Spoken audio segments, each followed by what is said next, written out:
కాల్పులకు ఆదేశించారు. విద్యార్థులపై దాష్టికానికి అమిత్ షానే ఆర్డర్ చేశారట. నిన్న లోక్సభలో యాంటీ పేపర్ లీక్ బిల్లుపై జరిగిన చర్చలో భాగంగా ప్రతిపక్ష నేత రాహుల్ గాంధీ మాట్లాడుతూ కేంద్ర ప్రభుత్వం, అమిత్ షా ఆర్ఎస్ఎస్ పై విమర్శలు గుప్పించారు. ఢిల్లీలో విద్యార్థుల ఆందోళనను ప్రస్తావిస్తూ తన ప్రసంగాన్ని పెట్టిన రాహుల్ గాంధీ విద్యార్థులపై ప్రశంసల జల్లు కురిపించారు.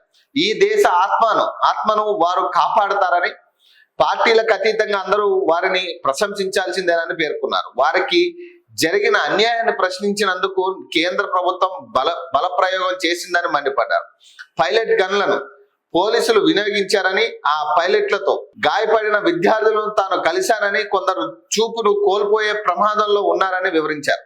కేంద్ర హోంమంత్రి అమిత్ షానే విద్యార్థులపై షూటింగ్ కు ఆదేశించారని, హోంమంత్రి, ప్రధానమంత్రి అనుమతి లేనిదే ఈ కాల్పులు జరగబోవని స్పష్టం చేశారు.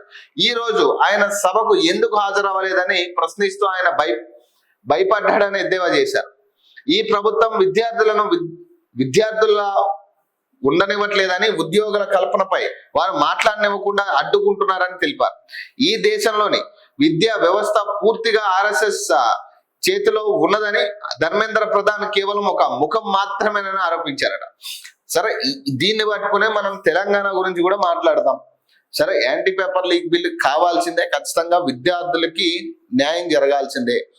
దాంతో పాటు ఏదైతే అక్కడ దమనకాండ జరిగిందో, విద్యార్థుల మీద దాడులు జరిగినాయో, సో ఖచ్చితంగా దాన్ని కూడా ఖండించాల్సిందే. ప్రతి విషయాన్ని ఖండించాలి. అక్కడ కొంతమంది విద్యార్థుల రూపంలో వచ్చిన వాళ్ళను కూడా ఖచ్చితంగా వాళ్ళ విషయంలో కూడా పోలీసులు యాక్షన్ తీసుకోవాలి. ఎందుకంటే విద్యార్థుల సమస్యల్ని సొంత లాభాల కోసం వాడుకోవాలని చాలా మంది ఇన్వాల్వ్ అయినట్టుగా తెలుస్తా ఉంది.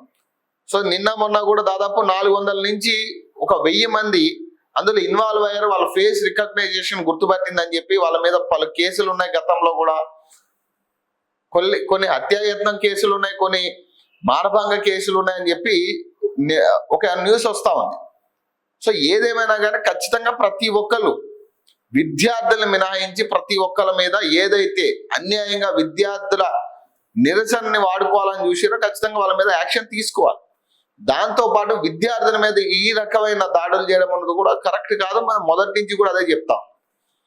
పేపర్ లీకేజ్ అంశం కూడా ఖచ్చితంగా దీని మీద యాంటీ పేపర్ లీకేజ్ బిల్ ఎట్లా వర్క్ అవుతుంది అనేది కూడా ఎక్స్ప్లెయిన్ చేయాలి.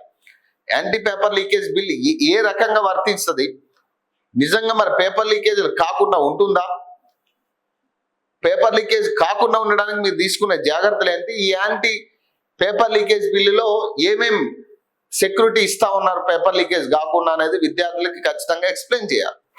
దీంతో పాటు ఇప్పుడు రాహుల్ గాంధీ మాట్లాడుతున్నట్టుగానే, సో నేను ఇక్కడ విషయాన్ని మాట్లాడదు, ఎందుకంటే తెలంగాణ గురించి కూడా మనం మాట్లాడాలి.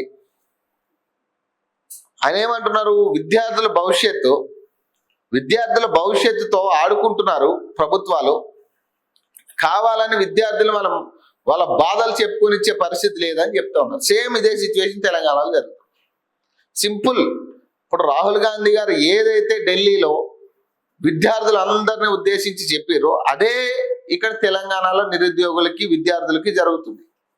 పాపం వాళ్ళ సమస్యలు చెప్పుకుందామని రోడ్ ఎక్కితే ఇష్టం వచ్చినట్టు కొడుతున్నారు, అరెస్టులు చేస్తా ఉన్నారు, వాళ్ళని అడ్డుకుంటున్నారు. అసలు వాళ్ళ సమస్య ఏందో కూడా చెప్పుకొనిచ్చే పరిస్థితి లేని గతి ఇక్కడ తెలంగాణలో ఉంది. ఎందుకు తెలంగాణ గురించి మీకు చెప్తున్నా అంటే, కాంగ్రెస్ ప్రభుత్వం ఇక్కడ అధికారంలో ఉంది. సో కాబట్టి ఇక్కడ మీ నాయకులకు కూడా చెప్పండి, మనం ఇంత పెద్ద ఎత్తున నేను పార్లమెంట్ లో మాట్లాడుతున్నా, విద్యార్థులకి సపోర్ట్ గా మాట్లాడుతున్నా, బీజేపీ పార్టీ విద్యార్థులు మాట్లాడనివ్వట్లేదు, వాళ్ళ సమస్యలు వినట్లేదని నేను చెప్తున్నా, పెద్ద గొంతుకులు మాట్లాడుతున్నా. మరి అదే తెలంగాణలో మరి అట్లా చేస్తే కరెక్ట్ కాదు కదా, మరి నువ్వు విద్యార్థుల పక్షాన మాట్లాడు అక్కడ అని చెప్పి ఇక్కడ ముఖ్యమంత్రి గారికి కూడా మీరు ఒక్కసారి ఆదేశించండి. ఎందుకంటే ఇక్కడ మీ ప్రభుత్వం ఉంది కదా, సరే అక్కడ పెద్ద నినాదాలు, అక్కడ ప్రతిపక్షంలో ఉన్నారు కాబట్టి మీరు ఎట్లయినా మాట్లాడతారు. కానీ ఇక్కడ అధికార పార్టీగా ఉన్న పార్టీ మీది, కాంగ్రెస్ పార్టీ ఇక్కడ అధికారంలో ఉంది. మరి ఇక్కడ నాయకులకు మీరు చెప్పండి. అని నేనేమో అక్కడ పార్లమెంట్ లో పెద్ద మాటలు మాట్లాడుతున్నా, మరి ఇక్కడ తెలంగాణలో ఇట్లా చేస్తే ఎట్లా, విద్యార్థులు హింసిస్తే ఎట్లా, నిరుద్యోగులు హింసిస్తే ఎట్లా, అరెస్టులు చేస్తే ఎట్లా, వాళ్ళు మాట్లాడలేకపోతే ఎట్లా? నేను ఇదే మాట అక్కడ చెప్తా ఉన్నాను కదా. ఆ విషయం కూడా మీరు చెప్పండి. ఇక్కడ నాయకత్వాన్ని, ఇక్కడ కాంగ్రెస్ నాయకత్వానికి మీరు ఒక్కసారి చెప్పండి. మీరు ఏదైతే చెప్తున్నారో అదే అడుగుతున్నాం నేను కొత్తగా ఏది చెప్పట్లే. మీరు అక్కడ ఏదైతే చెప్తున్నారో అది వాస్తవానికి తెలంగాణలో గత 2.5 సంవత్సరాలుగా జరుగుతుంది. తెలంగాణలో కూడా 2.5 సంవత్సరాలుగా నరక యాతన చూస్తా ఉన్నారు విద్యార్థులు, నిరుద్యోగులు. బయటకు వస్తే చాలా అరెస్టు, ఏదైనా నిరసన తెలిపాలని రోడ్డెక్కితే చాలు ఇక కొట్టుకుంటూ పోయి ఇక అరెస్ట్ చేసి ఎక్కడ పెడతారో తెలియదు. ఏ పోలీస్ స్టేషన్కి ఎవరిని ఎక్కడ తీసుకెళ్తారో తెలియదు, ఏ టైంలో వదులుతారో తెలియదు. కనీసం వాళ్ళకి భోజనాలు పెట్టే పరిస్థితి కూడా లేదు ఇక్కడ మీ ప్రభుత్వం. మరి దీని గురించి కూడా మీరు లెక్క చెప్పాలా, దీనికి కూడా లెక్క చెప్పాలా. వచ్చినాం, ఛాయ్ తాగినాం, మంచిగా అందరికి 2 లక్షల ఉద్యోగాలు అంటే మంచిగా ఉంది, వర్డింగ్ బాగుంది కదా, డైలాగ్ బాగుంది కదా అని చెప్పి 2 లక్షల ఉద్యోగాలు ఇచ్చేస్తాం మీకు అని చెప్పి పోయారు మీరు. తర్వాత మీకు ఈ విషయం తెలీదో తెలియకుండా అయితే ఉండదు కదా. ఖచ్చితంగా మీరు కూడా ఫాలో అవుతారు. నేషనల్ మీడియా దాకా పోయింది కదా ఈ అంశం. మరి దీని మీద ఎందుకు మౌనంగా ఉన్నారు?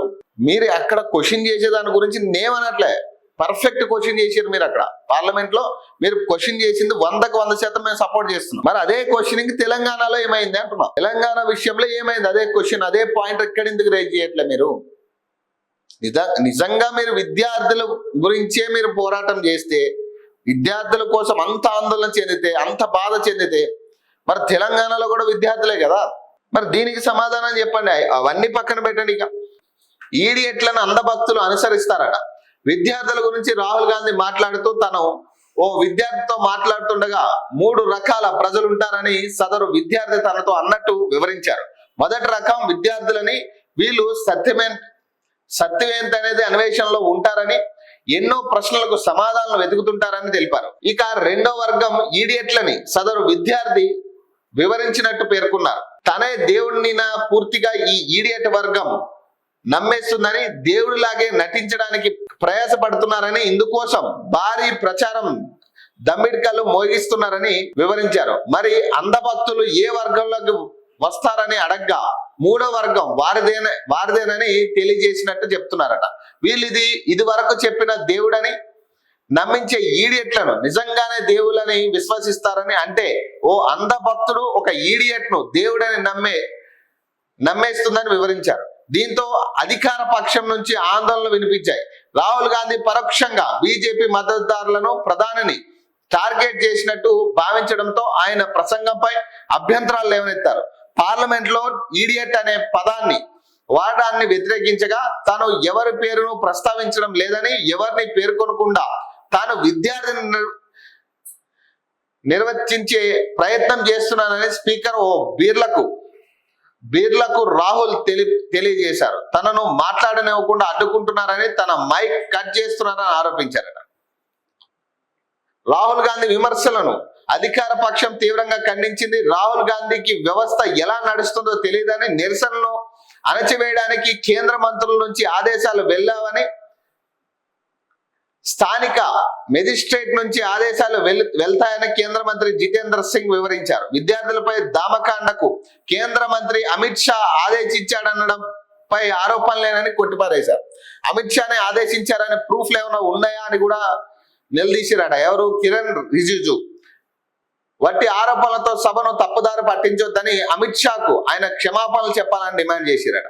ఇక యాంటీ పేపర్ లీక్ బిల్లుకు ఆమోదం అంట. రాహుల్ గాంధీ వ్యాఖ్యల నేపథ్యంలో చెలరేగిన ఆందోళన నడుమ కేంద్ర మంత్రి యాంటీ పేపర్ లీక్ బిల్లును ఓటింగ్ కు పెట్టింది.